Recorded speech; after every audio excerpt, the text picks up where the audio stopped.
ونشهد أن لا إله إلا الله وحده لا شريك له ونشهد أن سيدنا ومولانا محمدا عبده ورسوله أما بعد فأعوذ بالله من الشيطان الرجيم بسم الله الرحمن الرحيم قل لا أسألكم عليه أجرا إلا المودة في القربى صدق الله العظيم وبلغنا رسوله النبي الكريم الأمين الرؤوف الرحيم ببركته إن الله وملائكته يصلون على النبي يا أيها الذين آمنوا صلوا عليه وسلموا تسليما۔ بواضح بلند محبت اور عقیدت کے ساتھ حضور نبی رحمت صلی اللہ علیہ وسلم کی بارگاہ میں ہدیہ درود و سلام عرض کیجیے۔ الصلاۃ والسلام علیک یا سیدی یا رسول اللہ وعلی آلک صحابک یا سیدی یا حبیب اللہ۔ الصلاۃ والسلام علیک یا سیدی یا رحمت للعالمین وعلی آلک صحابک یا سیدی یا خاتم النبیین۔ خشک شاخوں کو وہ تازہ گلاب دیتے ہیں، خشک شاخوں کو وہ تازہ گلاب دیتے ہیں، عہد بیری کو پھر سے شباب دیتے ہیں۔ پڑھ لے درود غفلت نہ کر، خدا کی قسم اب بھی وہ تیرے سلام کا جواب دیتے ہیں۔ الصلاۃ والسلام علیک یا سیدی یا رسول اللہ وعلی آلک صحابک یا سیدی یا حبیب اللہ۔ الصلاۃ والسلام علیک یا سیدی یا رحمت للعالمین وعلی آلک صحابک یا سیدی یا خاتم النبیین۔ فإن من جودك الدنيا وذرتها ومن علومك علم اللوح والقلم۔ قابل احترام علماء ذیشان و عوام اہل سنت، السلام علیکم ورحمۃ اللہ وبرکاتہ۔ صاحبو، آج ہم امام علی مقام، امام الشہداء، امام کربلا، امام حسین رضی اللہ تعالی عنہ کی یاد میں بیٹھے ہوئے ہیں۔ دعا کرتے ہیں اللہ تعالیٰ کی بارگاہ میں، اللہ تعالیٰ ذکر حسین کی برکت سے، محبت حسین کی برکت سے اللہ تعالیٰ ہم سب کی بخش و مغفرت فرمائے۔ اللہ تعالیٰ ہمیں دنیا میں بھی ان کی محبت میں جینا نصیب فرمائے اور قبر و حشر میں بھی ان کی محبت میں اٹھنا نصیب فرمائے۔ سامعین مکرم، آج ہم جس ہستی کا ذکر کرنے کے لیے حاضر ہوئے ہیں وہ کوئی عام ہستی نہیں، اس ہستی کو حسین کہا جاتا ہے، جس کے بارے میں ہمارے نبی رحمت صلی اللہ علیہ وسلم نے فرمایا حسین منی وانا من الحسین۔ جس ہستی کا ہم ذکر کرنے کے لیے حاضر ہیں وہ عام ہستی نہیں، یہ وہ حسین ہیں جن کے ادب و احترام کے لیے مفتی صحابہ حضرت عبداللہ ابن عباس رضی اللہ تعالی عنہ، آپ کا مفتی صحابہ میں شمار ہوتا ہے۔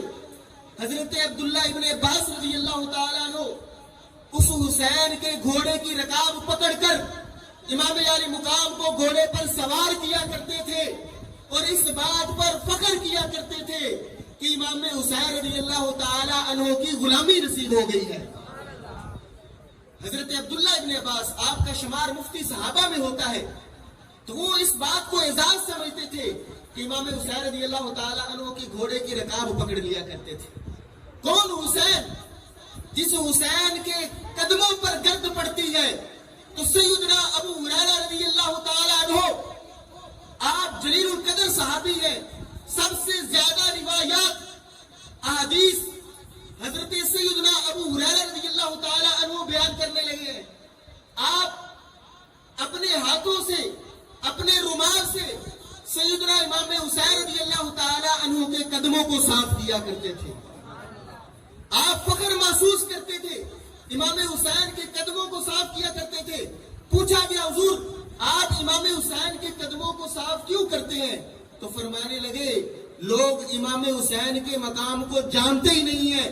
اگر لوگوں کو امام حسین کے مقام اور منصب کا پتہ چل جائے تو لوگ امام حسین کو کندھوں پر سوار کر کے رکھیں، امام حسین کے قدم زمین پر نہ لگنے دیں، امام حسین کے قدم زمین پر نہ لگنے دیں۔ یہ وہ حسین ہے کہ ابو ہریرہ قدموں کو صاف کر کے فخر محسوس کیا کرتے تھے۔ یہ وہ حسین ہے کہ جن کو سیدنا ابو بکر صدیق رضی اللہ تعالیٰ عنہ اپنے کندھوں پر سوار کر کے آپ فرمایا کرتے تھے، سیدنا ابو بکر صدیق فرماتے تھے کہ مجھے اپنے بیٹوں سے عزیز رسول اللہ صلی اللہ علیہ وسلم کے بیٹے ہیں، اپنے بیٹوں سے عزیز رسول اللہ صلی اللہ علیہ وسلم کے بیٹے ہیں۔ اور سیدنا عمر فاروق رضی اللہ تعالیٰ عنہ، آپ روب والے، دبدبے والے، جلیل القدر صحابی، جن کے سائے سے شیطان بھی بھاگتا ہے، ان الشیطان یفر من ظل عمر، شیطان بھی آپ کے سائے سے بھاگتا ہے۔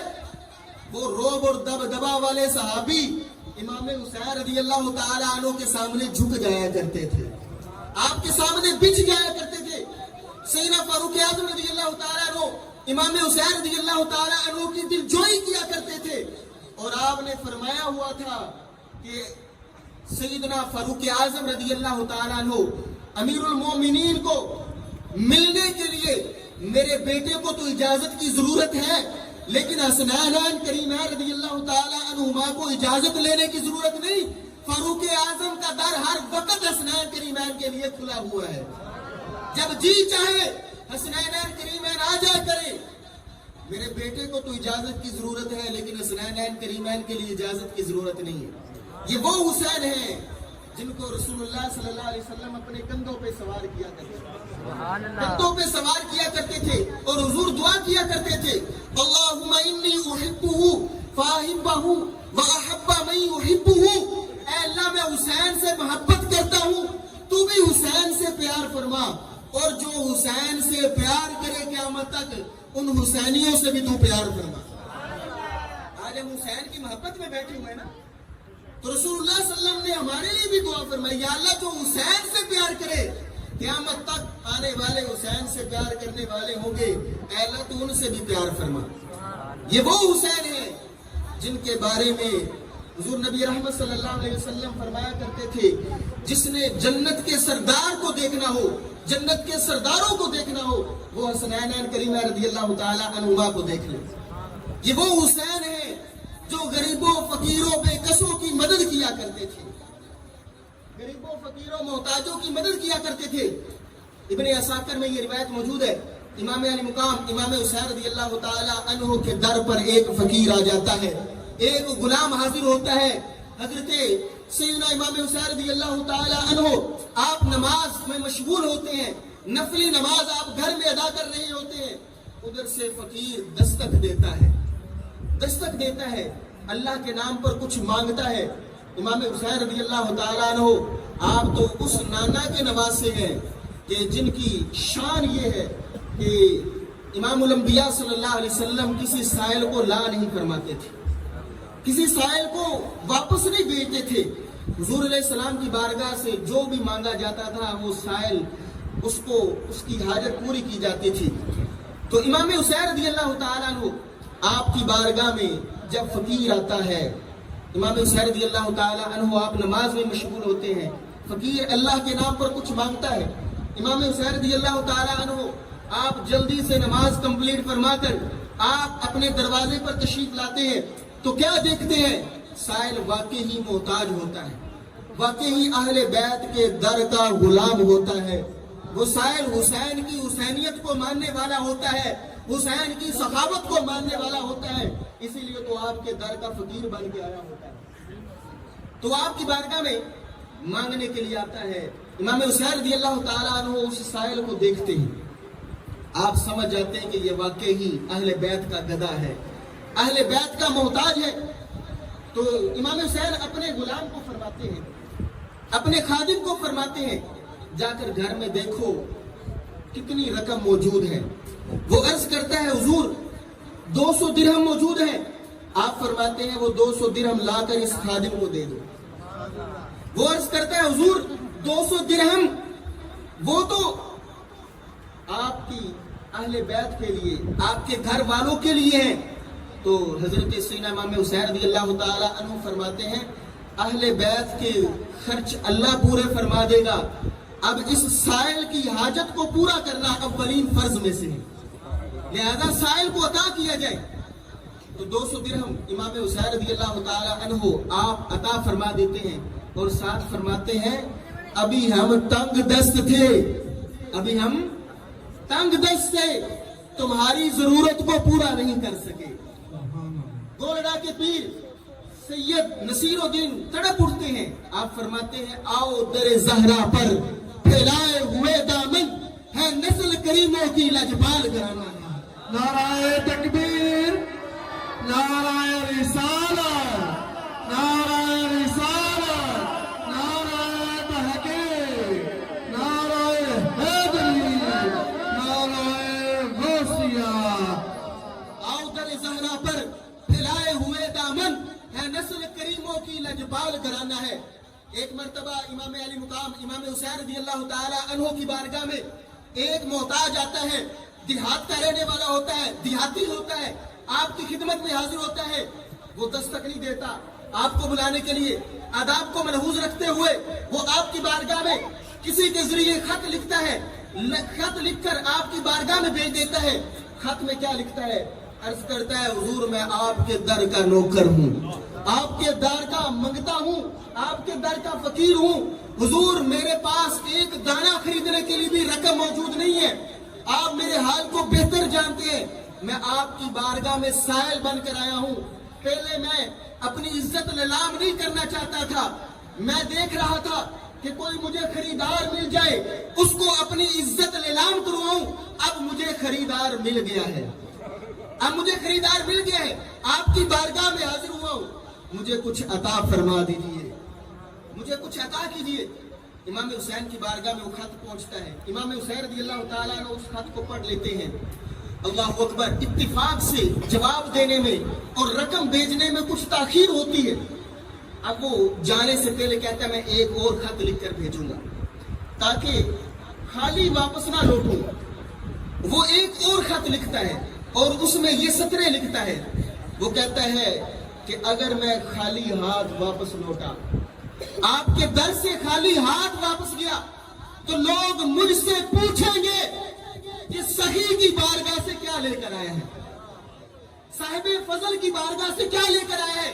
لوگ مجھ سے سوال کریں گے، لوگ مجھ سے پوچھیں گے سخی کی بارگاہ سے کیا لے کر آیا ہے۔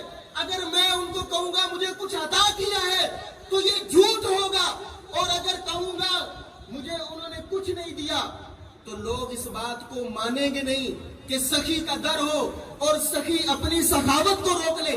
لوگ اس بات کو تسلیم نہیں کریں گے کہ سخی کی بارگاہ میں جائے کوئی بندہ اور سخی اس کو کچھ عطا نہ کرے، تو لوگ اس بات کو تسلیم نہیں کریں گے۔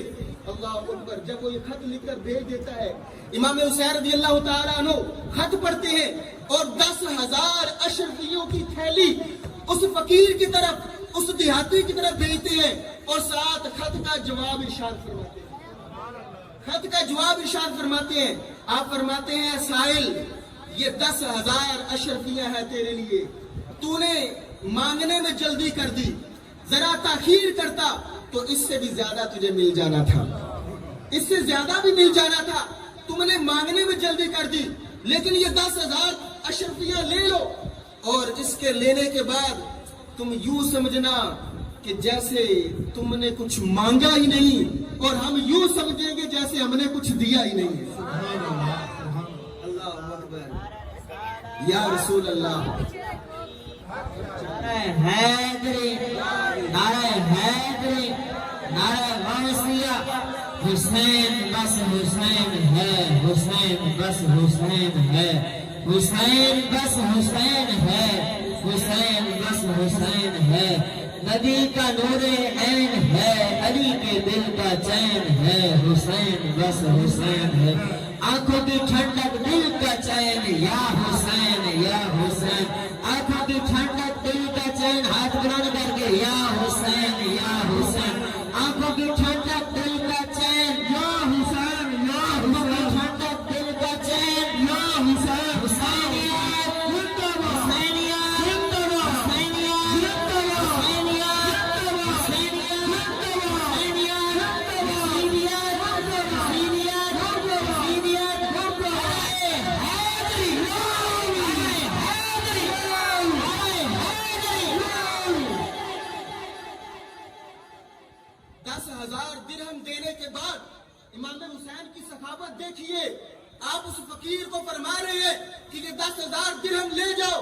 اس کے باوجود بھی تم یوں سمجھنا کہ تم نے سوال کیا ہی نہیں، ہم یوں سمجھیں گے ہم نے کچھ دیا ہی نہیں. یہ ہے سخاوت حسین. کیوں نہ سخاوت ہوتی. اللہ اکبر. حدیث پاک سماعت فرمائے. حضور نبی رحمت صلی اللہ علیہ وسلم جب حالت مرض میں تھے، امام الانبیاء صلی اللہ علیہ وسلم کی بارگاہ میں آپ کی لخت جگر سیدہ طیبہ طاہرہ زاہدہ عابدہ راکیہ سیدہ فاطمہ الزہراء رضی اللہ تعالی عنہا، آپ حسنین کریمہ رضی اللہ تعالی عنہما کو دونوں کو لے جا کر رسول اللہ صلی اللہ علیہ وسلم کی بارگاہ میں حاضر کرتی ہیں اور عرض کرتی ہیں یا رسول اللہ صلی اللہ علیہ وسلم ہذانی ابناکا فورثہما شیئا. یا رسول اللہ صلی اللہ علیہ وسلم یہ دونوں آپ کے نواسے، یہ دونوں آپ کے بیٹے ہیں، ان کو آپ اپنی وراثت عطا کیجئے. اللہ اکبر. مالداروں کی وراثت مال ہوتا ہے، زمینداروں کی وراثت زمین ہوتی ہے، اور ہمارے بادشاہوں کی وراثت غرباء کا لوٹا ہوا مال ہوتا ہے.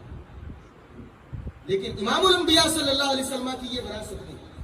امام الانبیاء صلی اللہ علیہ وسلم کی یہ وراثت نہیں. سیدہ طیبہ نے عرض کیا یا رسول اللہ یہ آپ کے دونوں بیٹے، یا رسول اللہ ان کو وراثت عطا فرمائیے. میرے نبی رحمت صلی اللہ علیہ وسلم آپ نے جو وراثت عطا فرمائی وہ سماعت فرمائیے گا اور اونچی بات سے سبحان اللہ کی کہیے گا کہ حضرت امام حسن رضی اللہ تعالیٰ عنہ کے بارے میں فرمایا اما الحسن فلہ ہیبتی وسودنی. فرمایا میرا یہ حسن، اس کو میں نے اپنی ہیبت اور اپنی سرداری کا وارث بنا دیا. سبحان اللہ، سبحان اللہ. اپنی ہیبت اور سرداری کا وارث بنا دیا ہے. ہمارے نبی رحمت صلی اللہ علیہ وسلم کی ہیبت کتنی تھی. حدیث پاک میں آتا ہے، صحیح حدیث ہے کہ دشمن ایک ماہ کی مسافت پر ہوتا، جب وہ سنتا کہ میں امام الانبیاء صلی اللہ علیہ وسلم سے لڑائی کرنے کے لیے جا رہا ہوں تو وہ 1 مہینے کی مسافت پر ہی کانپنے لگ پڑتا تھا. یہ میرے نبی کی ہیبت ہے. تو آقا کریم صلی اللہ علیہ وسلم نے امام حسن رضی اللہ تعالی عنہ کو اپنی ہیبت، اپنی سرداری کا وارث بنا دیا. اپنی ہیبت اور سرداری کا وارث بنا دیا. بات کرتا جاؤں گا میں. جس حسن کو رسول اللہ صلی اللہ علیہ وسلم نے اپنی ہیبت عطا فرمائی، اپنی سرداری عطا فرمائی، کیا وہ حسن رضی اللہ تعالیٰ عنہ امیر معاویہ سے ڈر سکتے تھے؟ مجھے بتلائیے. آپ سے سوال ہے، جس کو نبی کی ہیبت مل جائے، نبی کی سرداری مل جائے، وہ امیر معاویہ سے ڈر سکتے تھے؟ آپ سب کا جواب ہوگا امیر معاویہ سے نہیں ڈر سکتے تھے. تو امام حسن رضی اللہ تعالی عنہ آپ نے قتل و غارت سے بچانے کے لیے دونوں جماعتوں میں صلح کروا دی. بخاری شریف کی روایت آقا کریم صلی اللہ علیہ وسلم نے امام حسن کو اپنی گود میں لے کر فرمایا تھا مجھے امید ہے کہ اللہ تعالیٰ میرے اس بیٹے سید کے ذریعے 2 مسلمان گروہوں میں اللہ تعالیٰ صلح فرما دے گا. تو امام حسن رضی اللہ تعالیٰ عنہ نے آپ نے اپنی حکومت سے دستبرداری کر کے حضرت معاویہ رضی اللہ تعالی عنہ کو حکومت سپرد کر دی. تو اگر کوئی کہے کہ امام حسن رضی اللہ تعالی عنہ معاذ اللہ ڈر گئے، نہ یہ بات ہم نہیں کرنے دیں گے. جس کو نبی کی ہیبت ملی ہو، نبی کی سرداری ملی ہو، وہ کیسے امیر معاویہ رضی اللہ تعالی عنہ سے ڈر سکتے ہیں؟ اس لیے اہل سنت کا یہ عقیدہ ہے کہ جس سے امام حسن رضی اللہ تعالی عنہ سلو فرمائے، اہل سنت ان سے جنگ نہیں کریں گے. جس سے حسین جنگ فرمائے، اہل سنت اس سے سلو نہیں کریں گے. یہ اہل سنت کا عقیدہ یاد رکھیے گا. کوئی امیر معاویہ رضی اللہ تعالی عنہ کے خلاف بھونکے، حضرت علی رضی اللہ تعالی عنہ کی آڑ لے کر ہم اس کی زبان کو آگے کی طرف سے نہیں، گدی کی طرف سے کھینچ کر باہر نکال کر خنزیروں کو ڈال دیں گے. کیونکہ کتے بھی غیرت مند ہوتے ہیں، کتے بھی ایسے گستاخوں کی زبان کو قبول نہیں فرمائیں گے. خنزیر چلو وہ تو گستاخ ہی لگتا ہے، تو خنزیروں کو ڈال دیں گے. اور آگے سے زبان نہیں ہم نے کھینچنی، ہم نے گدی کی طرف سے، پیچھے کی طرف سے کھینچنی ہے، تاکہ جڑ سے ہی زبان ختم ہو جائے، تھوڑی بہت کی باقی نہ رہے. اس لیے جو کہتا ہے کہ میں حسین کو ماننے والا ہوں، جو کہتا ہے میں امام حسن کو ماننے والا ہوں، ہم اس کو دعوت فکر دیتے ہیں کہ اگر تم امام حسن کو مانتے ہو، اگر امام حسین کو مانتے ہو، تو پھر پکے پکے حسنی بن جاؤ. پکے حسنی کیسے بنو گے؟ امیر معاویہ رضی اللہ تعالیٰ عنہ سے صلح کر کے پکے حسنی بن جاؤ گے. امیر معاویہ سے صلح کرو گے تو حسنی بنو گے. اور اگر تم کہتے ہو میں حسینی ہوں، تو حسینی ہونے کے لیے شرط یہ ہے کہ امیر معاویہ کے بیٹے یزید کے ساتھ دشمنی کرنی پڑے گی، امیر معاویہ کے بیٹے کے ساتھ جنگ کرنی پڑے گی. حسینی تب بنو گے جب یزید کے ساتھ جنگ کرو گے. حسنی تب بنو گے جب حسن کے ساتھ اور امیر معاویہ کے ساتھ سلو کرو. امیر معاویہ کے ساتھ سلو کرو. جو کہے میں حسینی ہوں اور پھر امیر معاویہ کے خلاف بوم کے اس کی زبان پھر کھینچنے کے لائق، ہم بولنے نہیں دیں گے امیر معاویہ رضی اللہ تعالیٰ عنہ کے خلاف. امام حسن نے سلو فرمایا، ہمارے امام. کسی کو شک ہے تو آگے سامنے ہے، تو ہم خلاف نہیں بولنے دیں گے. اللہ اکبر. یہ ہے امام حسن رضی اللہ تعالیٰ عنہ، جن کو رسول اللہ صلی اللہ علیہ وسلم نے اپنی ہیبت اور سرداری کا وارث بنا دیا. اور امام حسین، آقا کریم صلی اللہ علیہ وسلم نے فرمایا اما الحسین فلہ جراتی وجودی. فرمایا یہ میرا حسین، اس کو میں نے اپنی جرت اور سخاوت کا وارث بنا دیا ہے. اپنی جرت عطا کر دی، اپنی سخاوت عطا کر دی. جرت دیکھیے، اگر رسول اللہ کی جرت نہ ہوتی تو امام حسین رضی اللہ تعالیٰ عنہ کربلا میں نہ آتے.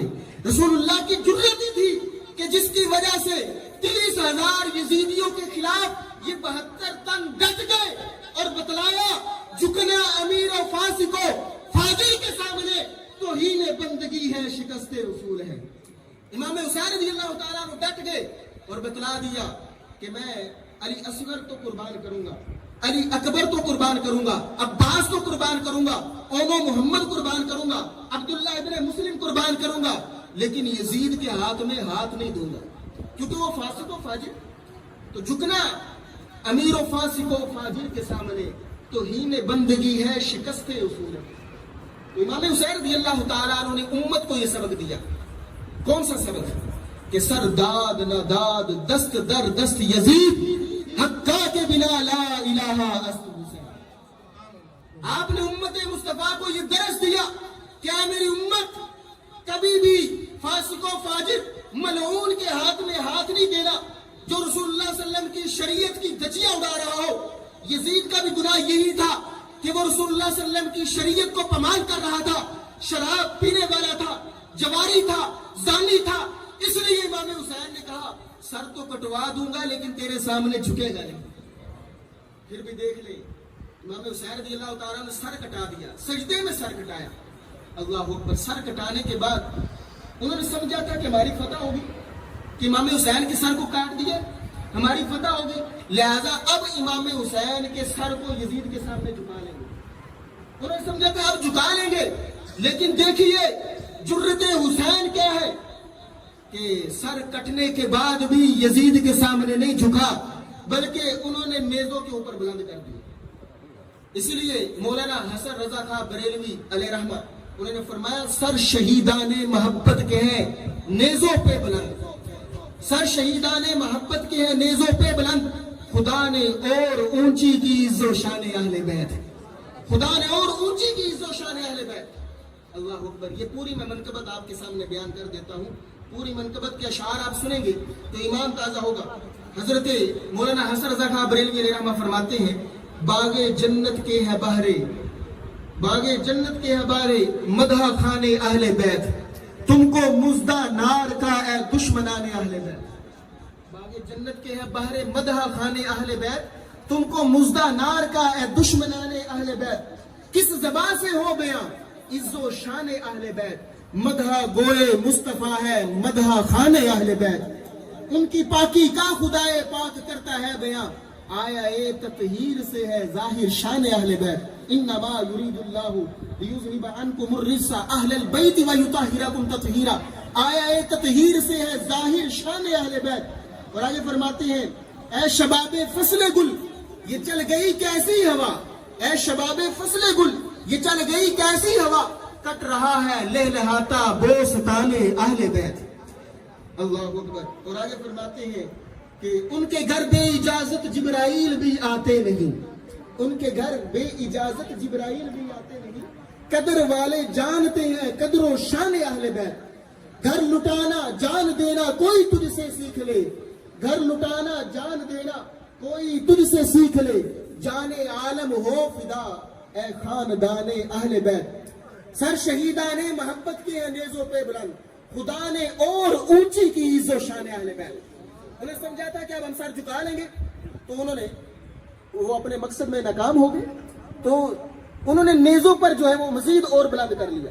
تو یہ اللہ کی حکمت تھی کہ یہ حسین کا سر ہے، کٹنے کے بعد بھی یزید کے سامنے نہیں جھکے گا، سر شہیدان محبت کے ہیں نیزوں پہ بلند، خدا نے اور اونچی کی عز و شان اہل بیت۔ اللہ اکبر۔ اور آخری مقطع سنیے گا، مقطع کیا خوب فرمایا۔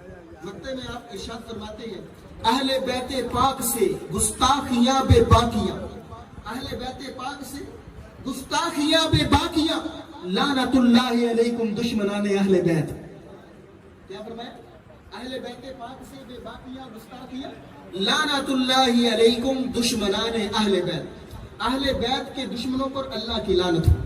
اچھا، میں نے یہ شعر پڑھا تو اس کے بارے میں مجھے جستجو ہوئی کہ یار یہ اللہ کی لعنت، تو اس کے بارے میں تو نص ہونی چاہیے، قرآن اور حدیث سے نص کا ہونا ضروری ہے، اگر قرآن و حدیث سے نص نہیں تو پھر اللہ کی طرف ایسی بات منسوب نہیں کی جا سکتی۔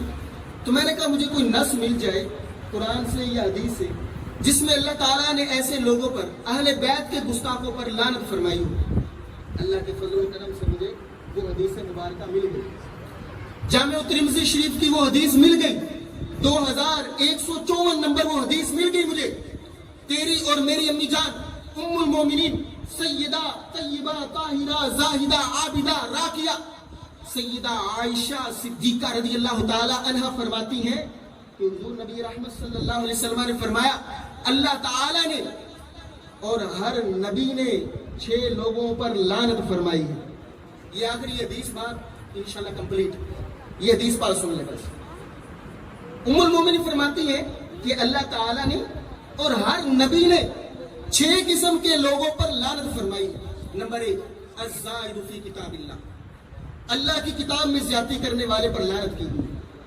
مثال کے طور پہ جو ختم نبوت کی آیت بھی پڑھے اور پھر یہ دعویٰ کرے کہ حضور علیہ السلام کے بعد کوئی نبی آ سکتا ہے معاذ اللہ، تو جو قرآن میں زیادتی کرے اللہ تعالیٰ نے اس پر بھی لعنت فرمائی ہے، اور سارے نبیوں نے آدم علیہ السلام سے لے کر امام الانبیاء تک سارے نبیوں نے اس پر لعنت فرمائی جو کتاب اللہ میں زیادتی کرے، اللہ کی کتاب میں زیادتی کرے۔ اور دوسرا فرمایا المکذب بقدر اللہ، اللہ تعالیٰ کی تقدیر کو جو جھٹلائے اس پر بھی اللہ کی لعنت اور سارے نبیوں کی لعنت ہے، جو اللہ کی تقدیر کو جھٹلائے، کیونکہ ہمارا ایمان ہے کہ والقدر خیرہ وشرہ من اللہ تعالی، کہ اچھی اور بری تقدیر اللہ کی طرف سے، اچھی اور بری تقدیر کس کی طرف سے؟ اللہ کی طرف سے۔ ہم اچھی چیزیں تو پیر کی طرف نسبت کرتے ہیں، یہ میرے پیر کی نظر کرم ہے، بری چیزوں کی نسبت اللہ کی طرف کر دیتے ہیں۔ کتنے افسوس کا مقام ہے، ہمیں کچھ فائدہ حاصل ہو کہتے پیر کی نظر کرم، ہاں جی، تو اگر کوئی نقصان ہو جائے تو اللہ کی طرف سے، اور یارو خدا کا خوف کیا کرو، اچھی چیز کی نسبت اللہ کی طرف کرو، جیسے ہمیں اللہ تعالیٰ نے قرآن پاک میں تعلیم دی ہے، ما اصابک من حسنۃ فمن اللہ، فرمایا جو بھی تمہیں بھلائی پہنچے، جو بھی نیکی پہنچے وہ اللہ کی طرف سے ہے، اور بری چیز جو پہنچے اللہ تعالیٰ فرماتا ہے ما اصابک من سیئۃ فمن نفسک، جو بھی تمہیں برائی پہنچے وہ تمہارے نفس کی طرف سے۔ ہم گناہ کرتے ہیں، ہم پر اللہ تعالیٰ کی پکڑ ہو جاتی ہے، تو جو برائی ہو اس کی نسبت اپنے نفس کی طرف کرو، اچھائی کی نسبت اللہ کی طرف کرو، بھلائی کی طرف۔ اس نے نماز پڑھنے کی توفیق دی، اس محفل میں بیٹھنے کی توفیق دی، اللہ کا شکر ادا کرو۔ اور اگر کوئی بدبخت اس ذکر حسین کی محفل میں نہیں آ سکا تو یہ نہ کہ اللہ کی مرضی، بلکہ کہے کہ میرا نفس جو ہے وہ شیطان کے ہاتھوں میں آ گیا تھا اور اس نے مجھے اس پاک محفل میں آنے کی توفیق نہیں دی، یعنی شیطان نے نہیں دی، تو ہم بری چیز کی نسبت اللہ کی طرف کر دیتے ہیں۔ تو یہ ادب نہیں ہے۔ ادب جو اللہ تعالیٰ نے سکھلایا ہے وہ یہی ہے کہ ما اصابک من حسنۃ فمن اللہ وما اصابک من سیئۃ فمن نفسک، جو بھی تمہیں بھلائی پہنچے اللہ کی طرف سے، جو بھی نیکی پہنچے اللہ کی طرف سے، جو برائی پہنچے وہ تمہارے نفس کی طرف سے۔ تو برائی کی نسبت اپنے نفس کی طرف کرو کہ شیطان کے ورگلانے سے ہم گناہ کر بیٹھے، شیطان کے ورگلانے کی وجہ سے ہم محفل میں نہ آ سکے، شیطان کے ورگلانے کی وجہ سے ہم نماز نہ پڑھ سکے، شیطان کے ورگلانے کی وجہ سے ہم ذکر نہ کر سکے۔ تو بری چیز کی نسبت اپنے نفس کی طرف کرو، اور اچھی چیز کی نسبت پیروں کی طرف نہیں، اللہ کی طرف کرو۔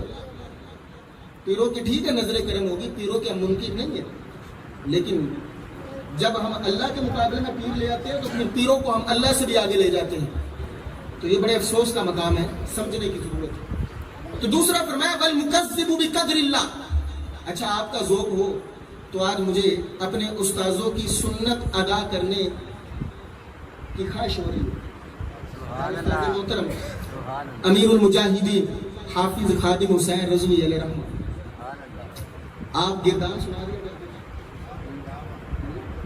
المکذب، علماء کرام بیٹھے ہیں، اس میں فاعل کا صیغہ کذب یکذب، گردان میں پورے پڑھ دیتا ہوں ذوق کے لیے۔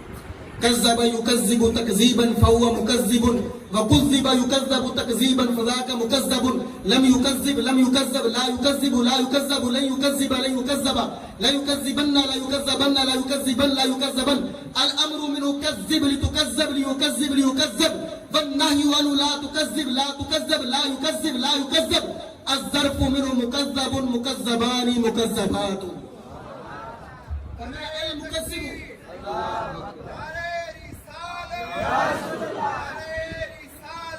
یا رسول اللہ، یا علی، زندہ باد، زندہ باد، مردہ باد۔ فرمایا اللہ کی تقدیر کو جھٹلانے والے پر اللہ کی بھی لعنت، اللہ کے سارے نبیوں کی لعنت۔ اور تیسرا فرمایا المتسلط بالجبروت فیعز من ذالک من اذل اللہ ویذل من اعز اللہ۔ فرمایا وہ حاکم جو جبرن لوگوں پر مسلط ہو جائے، جو جبری طور پہ حکومت کرے، جس طرح یزید جبری طور پہ وہ حاکم بنا اور اپنی حکومت کو اس نے نافذ کیا، تو جو جبری طور پہ جو ہے وہ اپنی حکومت نافذ کرے یا دھاندلی کر کے آگے آ جائے اور لوگوں کو کہے کہ مجھے ووٹ ملے ہیں، لوگوں کی سپورٹ سے میں آیا ہوں، لیکن بات تو وہی کہیں گے کہ یہ تو یزید کی سنت ادا کی گئی ہے۔ جیسے یزید جو ہے وہ جبری طور پہ حکومت قائم کرنے والا تھا، تو جبری طور پہ حکومت قائم کی گئی اور جبری طور پہ لوگوں پر مسلط ہو کر آئے ہو، دھاندلا کر کے آئے ہو۔ تو یہ میں حدیث رسول سنا رہا ہوں، ممکن ہے کسی کا ہضمہ ٹھیک نہ ہو۔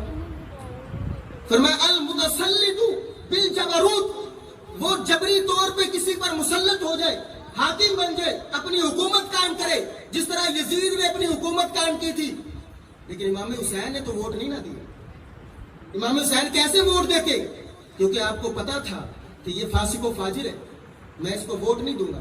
تو جو جبری طور پہ لوگوں پر مسلط ہو جائے، حاکم بن جائے دھاندلا کر کے، اور آقا کریم صلی اللہ علیہ وسلم نے فرمایا ان لوگوں کو عزت دے جنہیں اللہ نے ذلیل کیا ہے، اور جن کو اللہ نے عزت دی ہے ان کو ذلیل کرے۔ میری بات سمجھ آئیے نا؟ جن کو اللہ نے ذلیل کیا ان کو عزت دے، اور جن کو اللہ نے عزت دی ان کو ذلیل کرے۔ دیکھ رہے ہیں ذلیل لوگوں کو عزت نہیں دی جا رہی, ذلیل لوگوں کو پروموٹ نہیں کیا جا رہا, قادیانیت کو بار بار آگے نہیں لایا جا رہا. جن کو اللہ نے ذلیل کیا ان کو عزت دی جا رہی ہے, اور جن کو اللہ نے عزت عطا فرمائی ان کو جیلوں میں بند کر کے رکھا ہوا ہے. جو ناموس رسالت کے محافظ, جو ختم نبوت کے محافظ, جو رسول اللہ صلی اللہ علیہ وسلم کے دین کے پہرے دار, جنہوں نے اپنی جانوں کے نذرانے پیش کر دیے, ان کو جیلوں میں بند کیا ہوا ہے. ذلیل لوگوں کو عہدے دیے جا رہے ہیں, ذلیل لوگوں کو عزت دی جا رہی ہے, عزت والوں کو بند کیا ہوا ہے. پتر یہ جبری حکومت ہم قائم نہیں رہنے دیں گے. یہ میرے نبی علیہ السلام کا فرمان ہے, المتسلط بالجبروت, جو جبر کے ذریعے لوگوں پر حاکم بنے گا اس پر اللہ کی بھی لعنت. حضرت آدم علیہ السلام سے لے کر امام الانبیاء تک سارے نبیوں کی بھی لعنت ہے. بولے جی لعنت ہے کہ نہیں ہے؟ لعنت ہے کہ نہیں ہے؟ سارے نبیوں کی لعنت ہے. میں حدیث سنا رہا ہوں,